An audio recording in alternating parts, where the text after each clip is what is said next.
तीन लोक और 14 भुवन कहाँ हैं? गंगा तट पर एक प्राचीन आश्रम स्थित था। आश्रम के चारों ओर हरे भरे वृक्षों की शीतल छाया फैली रहती थी। वहां का वातावरण सदैव शांत, पवित्र और आध्यात्मिक ऊर्जा से परिपूर्ण रहता था। एक दिन आश्रम में बैठे एक शिष्य ने अपने गुरुदेव से विनम्रता पूर्वक पूछा, गुरुदेव, आप हमें सदैव बताते हैं कि यह सृष्टि अनंत है। वेदों और पुराणों में 3 लोक तथा 14 भुवनों का वर्णन मिलता है, किंतु मेरे मन में एक शंका उत्पन्न होती है। क्या इन लोकों का वास्तव में अस्तित्व है या फिर यह केवल प्रतीकात्मक वर्णन है? शिष्य का प्रश्न सुनकर अन्य शिष्य भी ध्यानपूर्वक उसकी ओर देखने लगे। उनके मन में भी यही जिज्ञासा थी, परंतु उसे व्यक्त करने का साहस किसी ने नहीं किया था। गुरुदेव ने शांत भाव से शिष्य की ओर देखा। उनके नेत्र गहरे समुद्र के समान गंभीर और स्थिर थे। वे मंद मुस्कान के साथ बोले, वत्स, तुम्हारा प्रश्न साधारण नहीं है। ऐसा प्रश्न केवल बुद्धि से नहीं, बल्कि आत्मा की गहराइयों से उत्पन्न होता है। जो इस प्रकार की जिज्ञासा करता है, वह ज्ञान के उच्च मार्ग पर आगे बढ़ने के लिए तैयार होता है। कुछ क्षण रुककर गुरुदेव ने आगे कहा, जिस पृथ्वी पर हम रहते हैं, उसे भूलोक कहा जाता है। यहाँ जन्म और मृत्यु का चक्र चलता है तथा मनुष्य अपने कर्मों के अनुसार सुख और दुख का अनुभव करता है। किंतु यह संपूर्ण ब्रह्मांड नहीं है। इसके ऊपर और नीचे अनेक लोक विद्यमान है, जहां देवता, ऋषि, दैत्य, नाग और दिव्य आत्माएं निवास करती हैं। इन्हीं को 3 लोक और 14 भुवन कहा जाता है। शिष्य ने विस्मित होकर पूछा, गुरुदेव, यदि ये लोक वास्तव में हैं, तो क्या कोई मनुष्य उन्हें देख सकता है? गुरुदेव बोले, साधारण नेत्र उन लोकों का दर्शन नहीं कर सकते। उनके अनुभव के लिए दिव्य दृष्टि की आवश्यकता होती है। साधना, संयम और गुरुकृपा से जब आत्मा जागृत होती है, तभी वह इन अदृश्य लोकों का अनुभव कर पाती है। शिष्य के मन में उत्साह जाग उठा। उसने श्रद्धा से कहा, गुरुदेव, मैं इस ज्ञान को प्राप्त करना चाहता हूँ। कृपया मुझे मार्ग दिखाइए। गुरुदेव का स्वर गंभीर हो गया। उन्होंने कहा, वत्स, यह ज्ञान कोई साधारण वस्तु नहीं है। यह अग्नि के समान है। योग्य व्यक्ति के लिए यह प्रकाश बनता है और अयोग्य के लिए विनाश का कारण। यदि मन में लोभ, अहंकार या भय शेष हो, तो यह मार्ग अत्यंत कठिन हो जाता है। इसलिए पहले अपने अंतःकरण को परखो। शिष्य ने दृढ़ निश्चय के साथ उत्तर दिया, गुरुदेव, मेरे हृदय में केवल सत्य को जानने की इच्छा है। मैं आपके आदेश का पूर्ण पालन करूंगा। गुरुदेव ने आंखें बंद कर कुछ क्षण ध्यान किया, फिर बोले, तुम्हें 7 दिनों तक कठोर व्रत रखना होगा। केवल फलाहार करना, मौन धारण करना और निरंतर ध्यान में लीन रहना। जब तुम्हारा चित्त पूर्णतः निर्मल हो जाएगा, तब मैं तुम्हें दिव्य दृष्टि प्रदान करूंगा। शिष्य ने श्रद्धापूर्वक गुरुदेव के चरणों में प्रणाम किया और उनके आदेश का पालन करने का संकल्प लिया। उसी क्षण मानो आश्रम का वातावरण और भी पवित्र हो उठा। गुरुदेव की आज्ञा से शिष्य ने 7 दिनों का व्रत आरंभ किया। वह दिन रात ध्यान और साधना में लीन रहने लगा। प्रारंभ में उसका मन बार बार संसार की ओर भटकता, किंतु हर बार वह अपने गुरु के उपदेशों को स्मरण कर स्वयं को पुनः ध्यान में स्थिर कर लेता। समय के साथ उसका चित्त शांत और निर्मल होने लगा। 7वें दिन उसके मुखमंडल पर अद्भुत तेज दिखाई देने लगा, मानो भीतर कोई दिव्य प्रकाश जाग उठा हो। प्रातःकाल सूर्य की सुनहरी किरणें गंगा के जल पर झिलमिला रही थी। उसी समय गुरुदेव ने शिष्य को अपने समीप बुलाया और कहा, वत्स, तुम्हारी साधना पूर्ण हुई। अब तुम दिव्य अनुभव के योग्य हो चुके हो। यह कहकर उन्होंने अपने कमंडल से गंगा जल लिया और शिष्य के मस्तक पर छिड़क दिया। फिर अपने करकमलों से उसके नेत्रों का स्पर्श करते हुए एक गूढ़ मंत्र का उच्चारण किया। क्षण भर में शिष्य ने अपने भीतर एक अद्भुत कंपन अनुभव किया। उसका हृदय तीव्र गति से धड़कने लगा, श्वास गहरी हो गई और उसे प्रतीत हुआ मानो संपूर्ण संसार उसके चारों ओर घूम रहा हो। अगले ही पल उसे लगा कि उसका शरीर अत्यंत हल्का हो गया है, जैसे वह भौतिक बंधनों से मुक्त होकर किसी अनजानी यात्रा के लिए तैयार हो रहा हो। तभी गुरुदेव की वाणी उसके भीतर गूंजी, वत्स, यह तुम्हारी आत्मा की यात्रा है। अब तुम उन लोकों का दर्शन करोगे जिनका वर्णन शास्त्रों में किया गया है। जो कुछ भी देखो उसे श्रद्धा और धैर्य के साथ देखना। न भय को अपने ऊपर हावी होने देना और न किसी आकर्षण में बंधना। केवल साक्षी भाव में रहकर सबका अनुभव करना। जो जो वह ऊपर बढ़ा, उसके सामने 3 विशाल द्वार प्रकट हुए। पहला द्वार दिव्य प्रकाश से आलोकित था, मानो असंख्य सूर्य उसकी आभा में समाये हों। दूसरा द्वार शांत और संतुलित प्रतीत होता था, जिसमें पृथ्वी जैसा परिचित वातावरण महसूस हो रहा था। तीसरा द्वार रहस्यमय अंधकार से आच्छादित था और उसके चारों ओर गहन छायाएं मंडरा रही थी। गुरुदेव की वाणी पुनः सुनाई दी, वत्स, ये तीनों द्वार 3 लोकों के प्रतीक है। पहला स्वर्गलोक का, दूसरा भूलोक का और तीसरा पाताललोक का।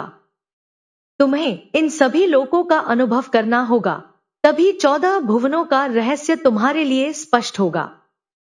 शिष्य के मन में उत्सुकता और आशंका दोनों जाग उठी।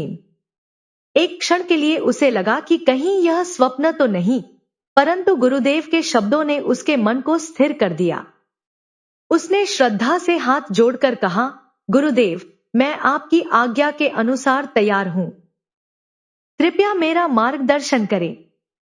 गुरुदेव बोले, सबसे पहले भूलोक को समझो। यही कर्म भूमि है और यही आत्मा अपने भविष्य का निर्माण करती है। जो भूलोक का रहस्य नहीं समझता, वह अन्य लोकों का वास्तविक अर्थ भी नहीं जान सकता। यह सुनकर शिष्य उस द्वार की ओर बढ़ा जिसे भूलोक का प्रवेश मार्ग बताया गया था। द्वार खुलते ही प्रकाश की एक लहर उसे अपनी ओर खींचने लगी। अगले ही क्षण उसने स्वयं को पृथ्वी के ऊपर पाया। अंतर केवल इतना था कि अब वह एक सामान्य मनुष्य नहीं, बल्कि दिव्य दृष्टि से देखने वाला साक्षी था। उसने विशाल पर्वतों, घने वनों, नदियों, महासागरों और अनेक नगरों को देखा। हर ओर जीवन गतिमान था। कोई खेती कर रहा था, कोई व्यापार में लगा था, कोई युद्ध की तैयारी कर रहा था और कोई ईश्वर की साधना में लीन था।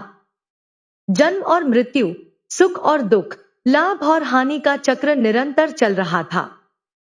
शिष्य ने कहा, गुरुदेव, यह वही पृथ्वी है जहां मैं रहता हूं, किंतु आज यह मुझे बिल्कुल भिन्न दिखाई दे रही है। ऐसा लगता है मानो प्रत्येक जीव किसी अदृश्य नियम से बंधा हुआ है। गुरुदेव ने उत्तर दिया, वत्स, तुम सत्य देख रहे हो। भूलोक केवल भौतिक जगत नहीं है। इसके पीछे कर्म का अटल नियम कार्य करता है। प्रत्येक जीव अपने कर्मों के अनुसार ही सुख और दुख का अनुभव करता है। शिष्य ने देखा कि मनुष्य जीवन भर अनेक रूप धारण करता है। कभी वह पुत्र होता है, कभी पिता, कभी राजा और कभी भिक्षुक, परंतु इनमें से कोई भी पहचान स्थायी नहीं होती। गुरुदेव बोले, मनुष्य जन्म अत्यंत दुर्लभ है। देवता भी इसकी कामना करते हैं, क्योंकि यही वह स्थान है जहां कर्म किए जाते हैं। स्वर्ग में भोग है, पाताल में शक्ति है, परंतु भूलोक में कर्म है और कर्म ही आत्मा की दिशा निर्धारित करता है। शिष्य ने आगे देखा कि पशु, पक्षी, वृक्ष और जलचर भी अपने अपने स्वभाव के अनुसार जीवन व्यतीत कर रहे हैं। कहीं सिंह अपने सामर्थ्य का प्रदर्शन कर रहा था, तो कहीं हिरण भय से भाग रहा था। कहीं किसान परिश्रम से अन्न उगा रहा था, तो कहीं कोई तपस्वी एकांत में ध्यान कर रहा था। वह बोला, गुरुदेव, एक ही पृथ्वी पर इतने भिन्न जीवन क्यों हैं? गुरुदेव ने कहा, हर आत्मा अपने पूर्व कर्मों के अनुसार जन्म और परिस्थितियां प्राप्त करती है। यही कारण है कि प्रत्येक प्राणी का मार्ग अलग दिखाई देता है। भूलोक कर्मों का क्षेत्र है, जहां एक छोटा सा सत्कर्म भी भविष्य बदल सकता है। आगे बढ़ते हुए शिष्य ने युद्ध भूमियां देखी, जहां लोग सत्ता और स्वार्थ के लिए संघर्ष कर रहे थे। दूसरी ओर उसने ऐसे गांव भी देखे जहां लोग भक्ति और सेवा में जीवन व्यतीत कर रहे थे। वह सोचने लगा कि एक ही संसार में इतनी भिन्नता कैसे संभव है। गुरुदेव बोले, यही भूलोक की विशेषता है। यहाँ आत्मा की परीक्षा होती है। धर्म और अधर्म दोनों मार्ग खुले रहते हैं। जो विवेक और सत्य का चयन करता है वह ऊंचे लोकों की ओर अग्रसर होता है।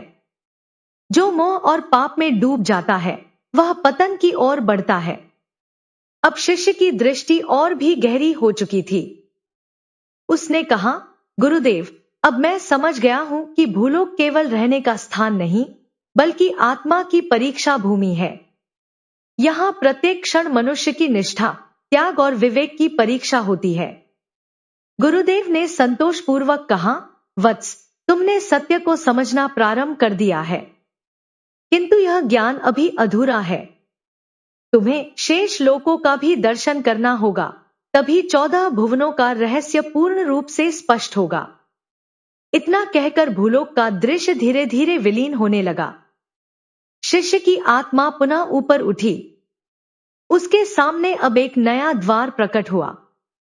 उसकी आभा शांत और कोमल थी, मानो किसी दिव्य प्रकाश की मधुर छाया हो। गुरुदेव की वाणी सुनाई दी, वत्स, यह भुवरलोक का द्वार है। यहाँ पितरों का निवास माना गया है। इस लोक का आत्मा के जीवन से गहरा संबंध है। आओ, अब तुम्हें इसका रहस्य दिखाता हूं। शिष्य ने श्रद्धा के साथ उस द्वार में प्रवेश किया। जैसे ही वह भीतर पहुंचा, उसके सामने एक अद्भुत और अलौकिक दृश्य प्रकट होने लगा। भुवरलोक में प्रवेश करते ही शिष्य ने एक अद्भुत संसार देखा। वहां का वातावरण अत्यंत शांत था। न कहीं गहरा अंधकार था और न ही चकाचौंध करने वाला प्रकाश। चारों ओर एक सौम्य आभा फैली हुई थी, जो मन को शांति प्रदान कर रही थी। उसने अनेक दिव्य आकृतियों को देखा। वे मनुष्यों के समान प्रतीत होती थी, किंतु स्थूल शरीर से रहित थी। उनके चारों ओर प्रकाश का एक सूक्ष्म मंडल था। शिष्य ने आश्चर्य से पूछा, गुरुदेव, ये कौन है? इनके पास भौतिक शरीर नहीं है, फिर भी ये जीवंत दिखाई दे रहे हैं। गुरुदेव ने कहा, वत्स, ये पितर हैं। जब कोई मनुष्य अपने सांसारिक जीवन को पूर्ण करता है, तब उसकी आत्मा कुछ समय तक भुवरलोक में निवास करती है। यहाँ उसे अपने वंशजों द्वारा किए गए श्राद्ध और तर्पण से संतोष प्राप्त होता है। इसी कारण शास्त्रों में पितृतर्पण का विशेष महत्व बताया गया है। शिष्य ने देखा कि कुछ आत्माएं प्रसन्न और संतुष्ट थीं, जबकि कुछ के मुख पर उदासी झलक रही थी। कारण यह था कि उनके वंशज उनका स्मरण नहीं करते थे। यह दृश्य देखकर शिष्य का हृदय द्रवित हो उठा। उसने कहा, गुरुदेव, अब मैं समझ गया हूं कि पूर्वजों का सम्मान और स्मरण क्यों आवश्यक माना गया है। गुरुदेव बोले, हाँ वत्स, पितरों का आशीर्वाद जीवन में सुख और उन्नति का मार्ग प्रशस्त करता है। जो अपने पूर्वजों का आदर नहीं करता, उसे अनेक प्रकार की बाधाओं का सामना करना पड़ सकता है। इतना कहने के बाद शिष्य की आत्मा पुनः ऊपर उठने लगी। उसके सामने अब एक तेजस्वी द्वार प्रकट हुआ। वह स्वर्णिम प्रकाश से चमक रहा था और उसके चारों ओर इंद्रधनुषी रंगों की लहरें नृत्य कर रही थी। गुरुदेव की वाणी सुनाई दी, वत्स, यह स्वर्गलोक का प्रवेश द्वार है। यह पुण्यात्माओं और देवताओं का निवास स्थान है। यहां पहुंचने के लिए आत्मा को अनेक जन्मों तक पुण्य कर्म करने पड़ते हैं। जैसे ही शिष्य ने उस द्वार को पार किया, वह एक ऐसे लोक में पहुंच गया जहां चारों ओर दिव्यता ही दिव्यता थी। स्वर्णिम महल, सुगंधित पुष्पों से भरे उपवन, गंधर्वों का मधुर संगीत और अप्सराओं का मनोहारी नृत्य वातावरण को अलौकिक बना रहे थे। उसने देखा कि अनेक पुण्यात्माएं वहां अपने शुभ कर्मों का फल भोग रही थी। कोई अमृत का पान कर रहा था, कोई दिव्य रथों में विचरण कर रहा था। वहीं एक विशाल सभा में देवगण विराजमान थे और उनके मध्य देवराज इंद्र अपने सिंहासन पर शोभायमान थे। शिष्य विस्मित होकर बोला, गुरुदेव, यह लोक तो कल्पना से भी अधिक सुंदर है। यहाँ तो हर ओर आनंद ही आनंद दिखाई देता है। गुरुदेव ने उत्तर दिया, वत्स, स्वर्गलोक निश्चय ही सुखमय है, किंतु यह शाश्वत नहीं है। जब तक पुण्य का संचय रहता है, आत्मा यहाँ निवास करती है। जैसे ही पुण्य क्षीण हो जाते हैं, उसे पुनः भूलोक में जन्म लेना पड़ता है। इसलिए स्वर्ग अंतिम लक्ष्य नहीं है। शिष्य ने ध्यान दिया कि कुछ आत्माएं स्वर्ग के सुखों में इतनी तल्लीन थी कि वे ईश्वर का स्मरण भी नहीं कर रही थी। वे भोग को ही जीवन का परम उद्देश्य मान बैठी थी। गुरुदेव बोले, यही स्वर्ग की सबसे बड़ी सीमा है। यहां सुख तो है, परंतु मुक्ति नहीं। इसी कारण महान ऋषि और योगी स्वर्ग की कामना नहीं करते। वे ज्ञान और भक्ति के माध्यम से परमात्मा की प्राप्ति का मार्ग चुनते हैं। पुण्य स्वर्ग तक पहुंचाता है, किंतु परम सत्य तक नहीं। अब शिष्य को स्पष्ट होने लगा कि भूलोक कर्म का क्षेत्र है, भुवरलोक पितरों का निवास है और स्वर्गलोक पुण्य के फल का स्थान है। फिर भी आत्मा की यात्रा इन लोकों पर समाप्त नहीं होती। उसने विनम्रता पूर्वक पूछा, गुरुदेव, यदि स्वर्ग भी स्थायी नहीं है, तो आत्मा का अंतिम लक्ष्य क्या है? गुरुदेव की वाणी गूंजी, वत्स, अभी तुम्हें और ऊंचे लोकों का दर्शन करना है। स्वर्ग से ऊपर महरलोक, जनलोक, तपोलोक और सत्यलोक स्थित है। वहीं तुम्हें और भी गहन सत्य का अनुभव होगा। यह सुनकर शिष्य की उत्सुकता और बढ़ गई। वह स्वर्गलोक से ऊपर की ओर अग्रसर हुआ। कुछ ही क्षणों बाद वह एक ऐसे लोक के समीप पहुंचा जिसका स्वरूप स्वर्ग से बिल्कुल भिन्न था। जहां स्वर्ग में भोग और वैभव की प्रधानता थी, वहीं यहां गहन शांति और गंभीरता का साम्राज्य था। गुरुदेव ने कहा, वत्स, यह महरलोक है। यहां वे महान ऋषि निवास करते हैं जिन्होंने तप, योग और आत्मज्ञान के द्वारा ब्रह्मांड के गूढ़ रहस्यों को जान लिया है। यहां भोग नहीं, केवल साधना और सत्य का वास है। शिष्य ने देखा कि पूरा महरलोक दिव्य प्रकाश से आलोकित था। यह प्रकाश आंखों को चुभने वाला नहीं, बल्कि आत्मा को शीतलता प्रदान करने वाला था। चारों ओर अद्भुत कमल खिले हुए थे और उनकी सुगंध वातावरण को पवित्र बना रही थी। कहीं ऋषि यज्ञ में लीन थे, तो कहीं योगी गहन ध्यान में स्थित थे। कुछ महात्माओं के चारों ओर तपस्या के प्रभाव से तेजस्वी आभा फैल रही थी। उनके मुखमंडल पर अद्भुत शांति और ज्ञान झलक रहा था। शिष्य ने पूछा, गुरुदेव, ये महान ऋषि कौन है जिनके तेज से पूरा लोक प्रकाशित हो रहा है? गुरुदेव ने उत्तर दिया, वत्स, ये वे महर्षि हैं जिन्होंने युगों की तपस्या से उच्चतम ज्ञान प्राप्त किया है। सृष्टि के परिवर्तन और प्रलय के समय भी इनका अस्तित्व बना रहता है। इसलिए महरलोक को विशेष महत्व प्राप्त है। यहां पहुंची आत्मा ब्रह्मज्ञान के और निकट पहुंच जाती है। शिष्य ने देखा कि वहां रहने वाले ऋषियों के लिए सुख दुख, लाभ हानि, जीवन मृत्यु सभी समान थे। उनका मन केवल परम सत्य के चिंतन में स्थित था। गुरुदेव बोले, महरलोक का यही रहस्य है। यहां आत्मा अपने वास्तविक स्वरूप को पहचानना प्रारंभ करती है। स्वर्ग में जहां सुख आकर्षित करता है, वहीं यहां आत्मा साक्षी भाव में स्थित होना सीखती है। इन वचनों को सुनकर शिष्य गहन चिंतन में डूब गया। उसे अनुभव हुआ कि स्वर्ग की चमक की अपेक्षा महरलोक की शांति कहीं अधिक गहरी और स्थायी है। महरलोक का दर्शन पूर्ण होने पर उसकी आत्मा पुनः ऊपर उठने लगी।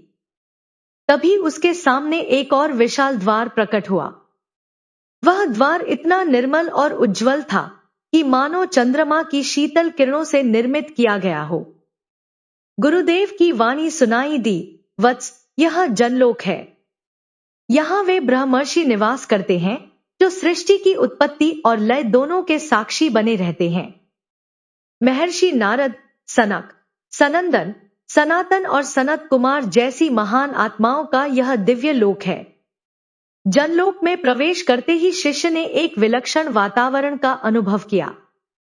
यहां न स्वर्णिम महलों का वैभव था और न यज्ञों की बाहरी भव्यता। चारों ओर केवल गहन शांति और ज्ञान का विस्तार दिखाई देता था। अनेक ऋषि ध्यान में लीन थे। उनके मुख मौन थे, किंतु उनका मौन ही मानो हजारों शास्त्रों से अधिक प्रभावशाली प्रतीत होता था। कुछ महात्मा ब्रह्मांड के रहस्यों का चिंतन कर रहे थे और उनकी दृष्टि में अनंत काल का अनुभव झलक रहा था। शिष्य ने विनम्रता से पूछा, गुरुदेव, यहाँ न भोग है और न तप की कठोरता, केवल ज्ञान और मौन ही दिखाई दे रहे हैं। क्या यही इस लोक की विशेषता है? गुरुदेव बोले, हाँ वत्स, जनलोक ज्ञान का लोक है। यहाँ आत्मा भौतिक आकर्षणों से ऊपर उठकर ब्रह्मज्ञान की ओर अग्रसर होती है। यहाँ निवास करने वाले ऋषि सृष्टि के आरंभ और अंत दोनों के साक्षी होते हैं। महाप्रलय के समय भी वे संभाव से सब कुछ देखते रहते हैं। शिष्य ने अनुभव किया कि उसका मन असाधारण रूप से शांत होता जा रहा है। उसके भीतर उठने वाले प्रश्न धीरे धीरे समाप्त होने लगे। जनलोक का मौन उसकी आत्मा को गहराई से स्पर्श कर रहा था। उसने कहा, गुरुदेव, मुझे ऐसा प्रतीत होता है कि स्वर्ग का सुख भी इस शांति के सामने फीका है। यहाँ आत्मा को एक अलग प्रकार की तृप्ति मिलती है। गुरुदेव ने उत्तर दिया, वत्स, तुम सत्य के निकट पहुंच रहे हो।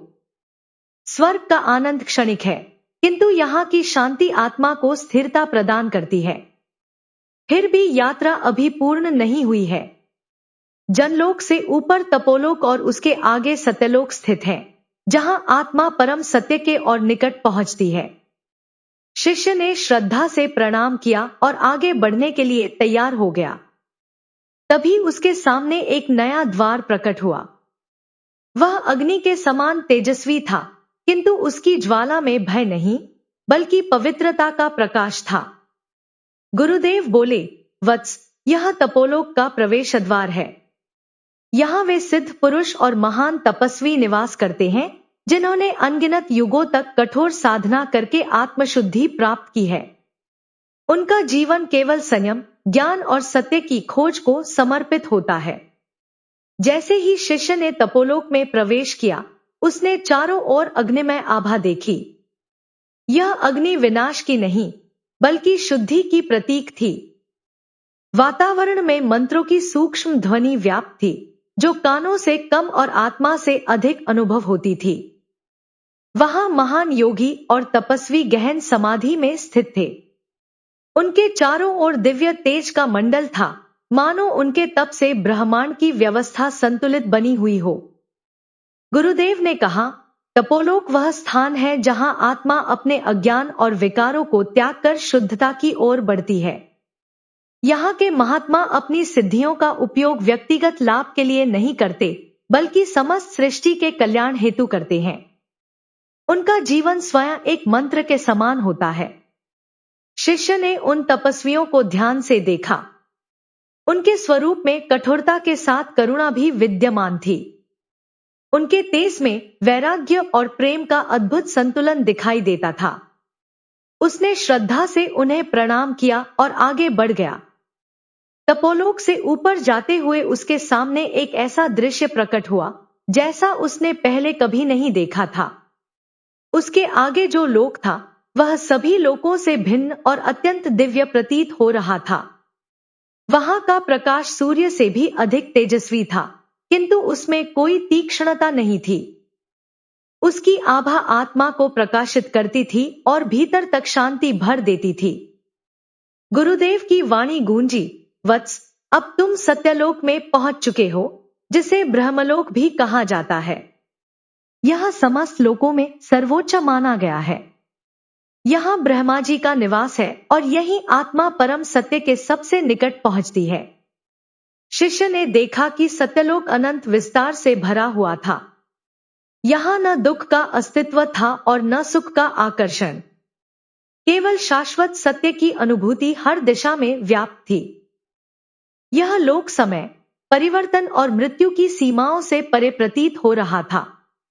यहाँ न किसी प्रकार का वैभव था और न बाहरी प्रदर्शन। चारों ओर केवल निर्मल प्रकाश और गहन मौन का साम्राज्य था, जो आत्मा को उसके वास्तविक स्वरूप का अनुभव करा रहा था। गुरुदेव ने कहा, वत्स, सत्यलोक में पहुंची आत्मा जन्म और मृत्यु के बंधनों से लगभग मुक्त हो जाती है। यहाँ उसे ब्रह्मा के स्वरूप का अनुभव होने लगता है। यही वह अवस्था है जिसे महापुरुष मोक्ष के निकट की स्थिति बताते हैं। सत्यलोक की दिव्य आभा में डूबकर शिष्य ने अनुभव किया कि उसका अहंकार धीरे धीरे विलीन हो रहा है। अब न उसे अपने अस्तित्व का बोध था और न किसी भिन्नता का अनुभव। केवल एक अनंत चेतना का विस्तार था, जो शून्य भी थी और पूर्ण भी। भाव विभोर होकर उसने कहा, गुरुदेव, अब मैं समझ गया हूं कि विभिन्न लोक आत्मा की यात्रा के अलग अलग पड़ाव हैं। सुख, भोग, तप, ज्ञान और मौन, ये सभी अंततः आत्मा को इसी परम सत्य तक पहुंचाने के साधन है। यहां पहुंचकर ऐसा लगता है कि अब कुछ शेष नहीं रहा। गुरुदेव मुस्कुराए और बोले, वत्स, तुम्हारी समझ परिपक्व हो रही है। सत्यलोक आत्मा को पूर्णता का अनुभव कराता है, किंतु ज्ञान तभी पूर्ण होता है जब सृष्टि के सभी पक्षों को जाना जाए। अभी तुम्हें अधोलोकों का भी दर्शन करना होगा। गुरुदेव के निर्देश पर शिष्य की आत्मा नीचे की ओर बढ़ने लगी। धीरे धीरे सत्यलोक का प्रकाश पीछे छूटने लगा और वातावरण गंभीर होता गया। फिर भी उसमें भय नहीं था, बल्कि एक रहस्यमय आकर्षण था। गुरुदेव की वाणी सुनाई दी, वत्स, अब तक तुमने ऊर्ध्व लोकों का अनुभव किया है। अब अधोलोकों की यात्रा आरंभ होगी। ये लोक केवल अंधकार के प्रतीक नहीं है, बल्कि सृष्टि के संतुलन का महत्वपूर्ण भाग है। सबसे पहले तो मतल, वितल और सुतल का दर्शन करोगे। कुछ ही क्षणों में शिष्य अतल लोक पहुंच गया। वहां प्रकाश अत्यंत मंद था, किंतु वह भय उत्पन्न करने वाला नहीं था। वातावरण में एक गहरी निस्तब्धता थी, जो उस लोक की विशेषता प्रतीत होती थी। उसने विशाल महलों को देखा जो दुर्लभ रत्नों और धातुओं से निर्मित थे। वहां असुर और दैत्य जातियां निवास करती थी। उनके भवन भव्य थे, किंतु उनमें स्वर्ग जैसी सात्विक आभा नहीं थी। गुरुदेव ने कहा, वत्स, अतल लोक शक्तिशाली असुरों का निवास स्थान है। यहां रहने वाले प्राणी बल और भौतिक सामर्थ्य को अत्यधिक महत्व देते हैं। वे अनेक प्रकार की विद्याओं और शक्तियों का अभ्यास करते हैं। यह लोक तामसिक ऊर्जा और भौतिक शक्ति का प्रतिनिधित्व करता है। शिष्य ने देखा कि वहां के निवासी अत्यंत सामर्थ्यवान थे। उनके पास वैभव और शक्ति की कोई कमी नहीं थी, फिर भी उनके भीतर एक प्रकार की असंतुष्टि विद्यमान थी। बाहरी बल के बावजूद उनके मन में स्थिरता का अभाव दिखाई देता था। अतल लोक से आगे बढ़ते हुए वह वितल लोक में पहुंचा।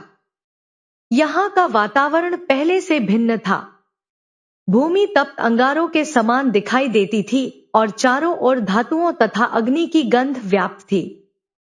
गुरुदेव ने समझाया, वितल लोक उन असुरों का क्षेत्र है जो अग्नि, धातु और गूढ़ विद्याओं में निपुण हैं। वे अद्भुत मायावी शक्तियों के स्वामी होते हैं और अपनी सामर्थ्य से दूसरों को प्रभावित करने में सक्षम होते हैं। किंतु जब शक्ति का उपयोग धर्म के स्थान पर स्वार्थ के लिए किया जाता है, तब वह आत्मिक उन्नति का मार्ग नहीं बन पाती। शिष्य ने देखा कि वितल लोक के महल लौ और अग्नि से सुरक्षित थे।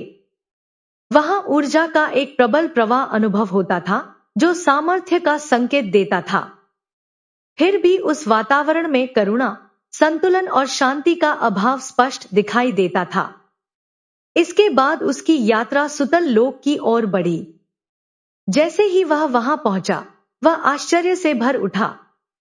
यह लोक अन्य अधोलोकों की अपेक्षा बिल्कुल भिन्न था। यहां ऐसा अंधकार नहीं था जैसा उसने पहले देखा था, बल्कि वातावरण में एक विशेष प्रकार की व्यवस्था और गरिमा विद्यमान थी। गुरुदेव ने कहा, वत्स, यह सुतल लोक है। यहां महाबली राजा बलि का राज्य है।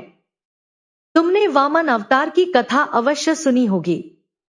जब भगवान विष्णु ने 3 पगों में समस्त लोकों को नाप लिया था, तब राजा बलि की भक्ति और दानशीलता से प्रसन्न होकर उन्हें सुतल लोक का स्वामी बनाया गया था। साथ ही भगवान ने यह वरदान भी दिया कि वे स्वयं उनकी रक्षा करेंगे। शिष्य ने विस्मय से पूछा, गुरुदेव, क्या अधोलोक में भी भगवान की कृपा विद्यमान रहती है? गुरुदेव मुस्कुराकर बोले, वत्स, भगवान किसी एक लोक तक सीमित नहीं है, वे समस्त सृष्टि में व्याप्त है। अधोलोक को केवल अंधकार का प्रतीक समझना उचित नहीं। सुतल लोक इसका श्रेष्ठ उदाहरण है, जहां धर्म, न्याय और भक्ति का भी सम्मान होता है।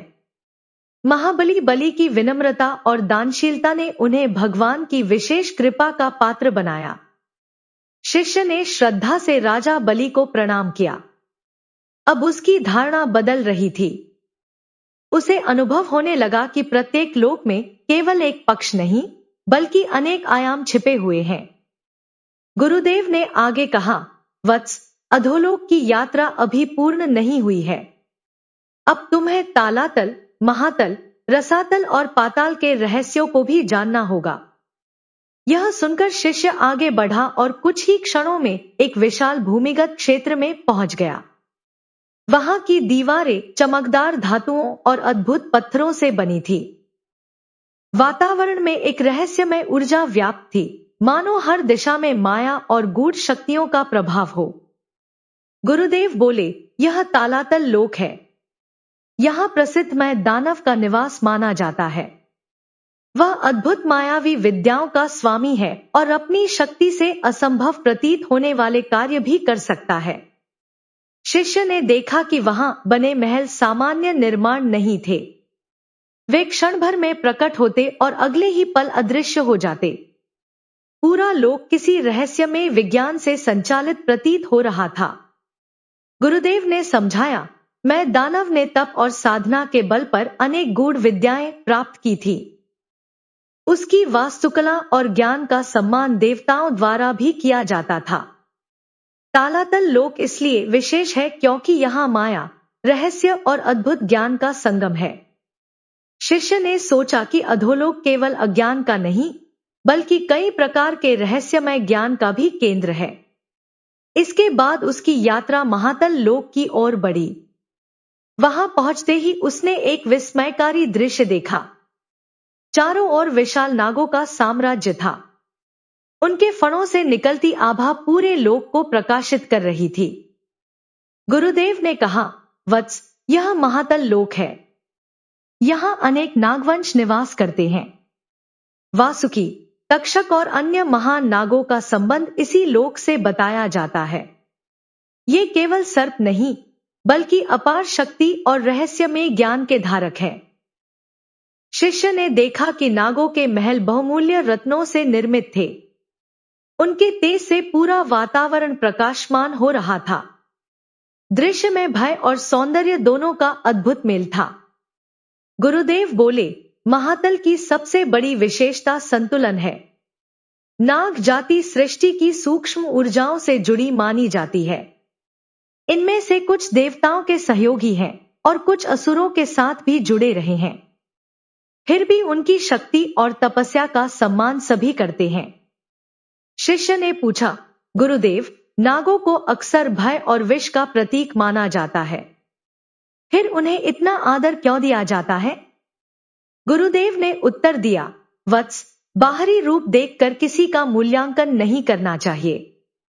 नाग केवल विष के प्रतीक नहीं है, वे संरक्षण, शक्ति और गूढ़ रहस्यों के भी रक्षक हैं।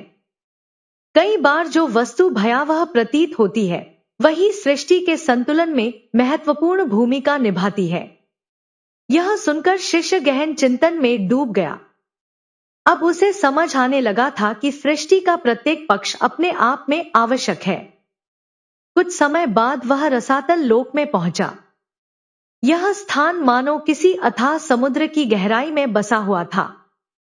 चारों ओर नमी, विशालता और रहस्यमय वातावरण था। गुरुदेव ने कहा, वत्स, यह रसातल लोक है। यहां अनेक दैत्य और असुर जातियां निवास करती हैं। वे अत्यंत शक्तिशाली हैं और अपनी सामर्थ्य पर गर्व करते हैं। इस लोक में वैभव और शक्ति का प्रभाव अधिक दिखाई देता है। शिष्य ने देखा कि वहां भव्य भवन और विशाल सभाएं थी। निवासी युद्धकला, शक्ति और विजय को सर्वोच्च मानते थे। उनका संगठन और पराक्रम अद्भुत था, किंतु उनके जीवन में करुणा और आध्यात्मिकता का अभाव दिखाई देता था। गुरुदेव बोले, रसातल हमें एक महत्वपूर्ण शिक्षा देता है। जब शक्ति धर्म से अलग हो जाती है, तब वह कल्याण के स्थान पर विनाश का कारण बन सकती है। यही कारण है कि इतिहास में देवताओं और असुरों के संघर्ष का वर्णन बार बार मिलता है।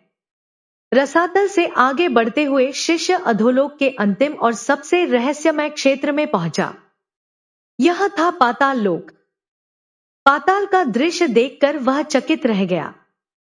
वहां अंधकार नहीं था, बल्कि असंख्य रत्नों की आभा से पूरा लोक प्रकाशित हो रहा था। माणिक, पन्ना, नीलम और अनेक दुर्लभ रत्नों का प्रकाश वातावरण में एक अद्भुत चमक फैला रहा था। शिष्य ने विस्मय से कहा, गुरुदेव, यह स्थान तो किसी स्वर्ग से भी अधिक सुंदर प्रतीत हो रहा है। क्या यह वास्तव में पाताल लोक है? गुरुदेव ने कहा, वत्स, पाताल लोक का महत्व केवल उसके वैभव में नहीं, बल्कि उसकी शक्ति और ज्ञान में भी निहित है। यहाँ के नाग और असुर अपार सामर्थ्य तथा अद्भुत विद्याओं के स्वामी हैं। समय समय पर वे पृथ्वी और स्वर्ग के लोकों से भी संपर्क रखते हैं, जिससे सृष्टि की विभिन्न शक्तियों के बीच संतुलन बना रहता है। शिष्य ने देखा कि पाताल के निवासी असाधारण सामर्थ्य से युक्त थे। उनके पास दुर्लभ रत्न, गूढ़ ज्ञान और अद्भुत शक्तियां थी। फिर भी गुरुदेव के शब्द उसके मन में गूंज रहे थे। गुरुदेव ने आगे कहा, पाताल का वास्तविक रहस्य यही है कि यहाँ शक्ति और ज्ञान अपने चरम रूप में विद्यमान है, किंतु यदि इनका उपयोग धर्म से विचलित होकर किया जाए, तो यही सामर्थ्य विनाश का कारण बन सकती है। इसलिए पाताल को रहस्यमय भी कहा गया है और भयावह भी।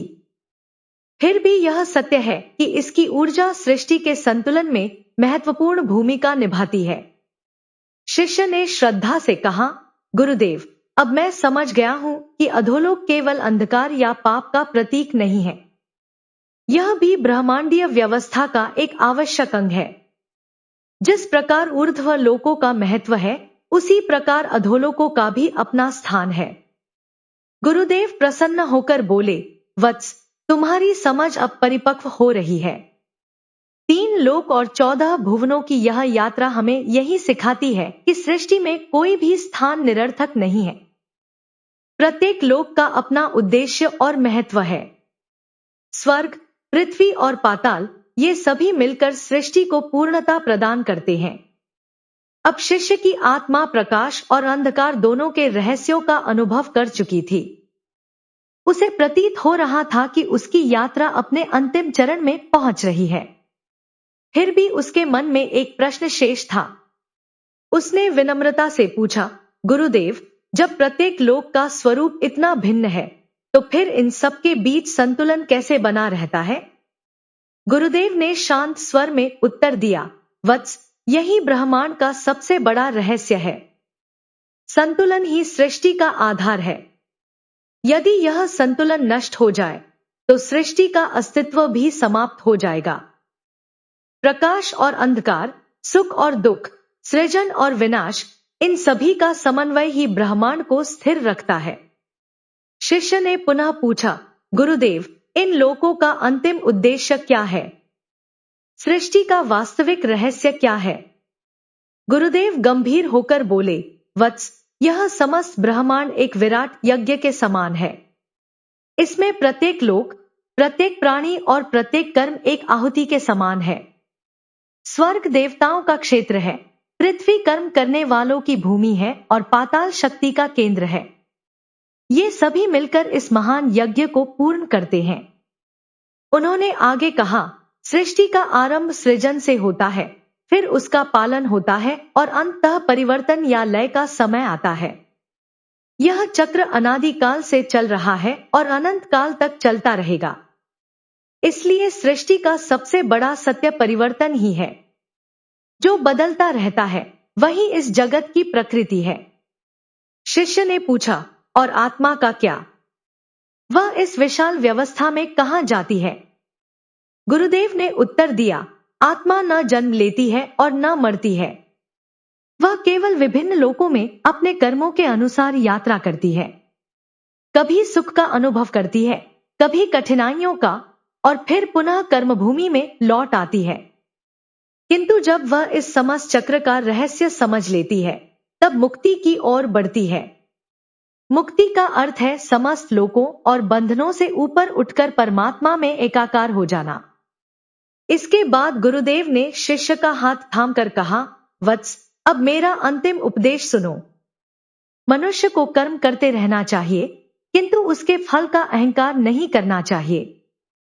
न स्वर्ग की लालसा रखनी चाहिए और न किसी लोक का भय।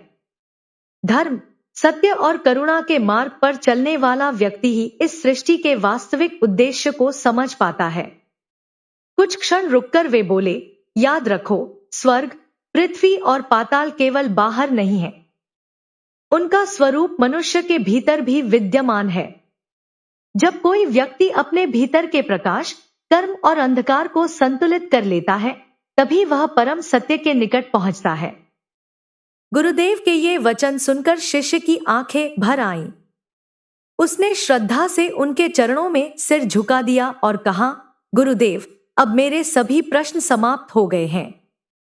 मैंने जान लिया है कि सच्चा स्वर्ग मन की शांति में है, सच्चा पाताल भीतर के अज्ञान में है और पृथ्वी वह कर्मभूमि है जहां हमें संतुलन और धर्म का पालन करना होता है। गुरुदेव ने प्रसन्न होकर उसे आशीर्वाद दिया और कहा, वत्स, अब तुम्हारा अंतःकरण ज्ञान के प्रकाश से आलोकित हो चुका है। यह सत्य जीवन भर तुम्हारा मार्गदर्शन करेगा। इस प्रकार गुरु और शिष्य की अद्भुत यात्रा पूर्ण हुई। 3 लोकों और 14 भुवनों का रहस्य केवल ब्रह्मांड की कथा नहीं, बल्कि जीवन का गहन संदेश है। यह हमें सिखाता है कि सृष्टि का प्रत्येक पक्ष आवश्यक है। प्रकाश और अंधकार, सुख और दुख, शक्ति और करुणा, इन सभी के संतुलन से ही जीवन पूर्ण बनता है। मनुष्य का सच्चा कर्तव्य धर्म, सत्य और सदाचार के मार्ग पर चलते हुए इस संतुलन को बनाए रखना है। इसी में जीवन की सफलता और आत्मा की वास्तविक उन्नति निहित है। यदि आपको यह कथा ज्ञानवर्धक लगी हो तो अपनी राय अवश्य साझा करें, वीडियो को पसंद करें, अपने मित्रों के साथ साझा करें और ऐसे ही आध्यात्मिक एवं प्रेरणादायक प्रसंगों के लिए हमारे चैनल को सब्सक्राइब करना न भूलें। धन्यवाद। हर हर महादेव।